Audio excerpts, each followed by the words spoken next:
Donc, pour le numéro 5, on nous demande de déterminer l'aire totale de cette pyramide-là. Donc, puisqu'on cherche l'aire...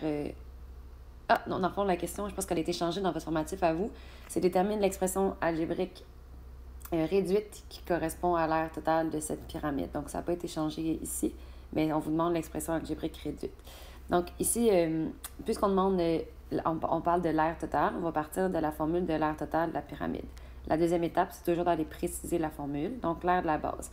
La base qui est ici, c'est un hexagone régulier. Donc, la formule de l'aire d'un hexagone régulier, c'est 4/2. Le périmètre de la base d'un hexagone régulier, c'est n fois c, parce que c'est un polygone régulier. Et voilà.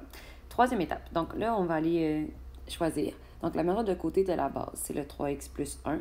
C'est super important, guys, que vous mettiez les parenthèses. Si tu ne mets pas les parenthèses, tu vas faire une faute. Parce que tu ne multiplieras pas tout sur le 3x. Sûrement que tu vas juste multiplier sur le 1. C'est important de mettre les parenthèses pour penser à faire la distribution comme il faut. L'apothéme de la base, c'est le 4. Et le nombre de côtés de la base, c'est le 6. Pour après ça ici, le nombre de côtés de la base, c'est 6. La mesure de côté de la base, c'est 3x plus 1. Donc, ça forme le périmètre de la base. Puis après ça, pour l'apothéme. Donc, c'est la même chose à l'examen. Vous devez être capable de choisir bien comme il faut l'apothéme. On ne va pas vous en donner seulement un.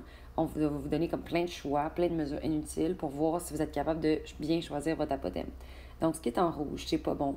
Ça, on appelle ça la hauteur de la pyramide. Comment tu fais pour la reconnaître? À part du milieu du polygone, puis elle s'en va bing à l'apex. Donc, ça, c'est pas bon. C'est une mesure aussi qui est à l'intérieur. Là, c'est même pas sur une face, donc ça fonctionne pas. Le 12 non plus est pas bon, parce que c'est la mesure d'une arête de la pyramide, mais c'est pas l'apothéme de la pyramide. Donc, si ça part du sommet, de la base, puis ça monte, c'est pas bon non plus.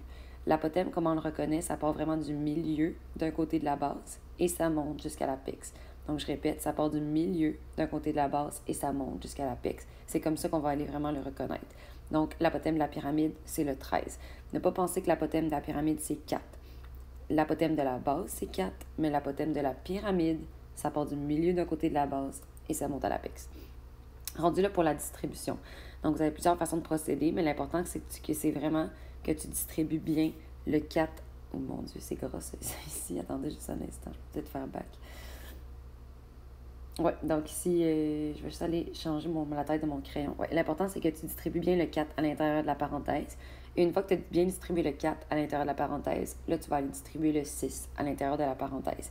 Autre choix, sinon, tu peux faire 4 fois 6, 24, et distribuer le 24 à l'intérieur de la parenthèse.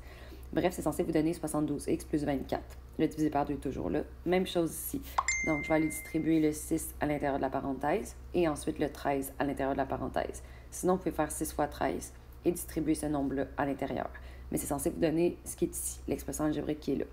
Après ça, chaque coefficient se divise bien par 2. Donc, 72 divisé par 2, ça donne 36. 24 divisé par 2, ça donne 12. Et ainsi de suite pour ici. Ensuite, je rassemble les termes semblables ensemble. Donc, le 36x avec le 117x, ça me donne ça ici. Et le 12 et le 39, je les mets ensemble. Vous oubliez souvent les unités dans les expressions algébriques. Donc, faites vraiment attention d'y penser. À la fin de votre examen, révisez tout, puis allez voir que vous avez bien mis les unités.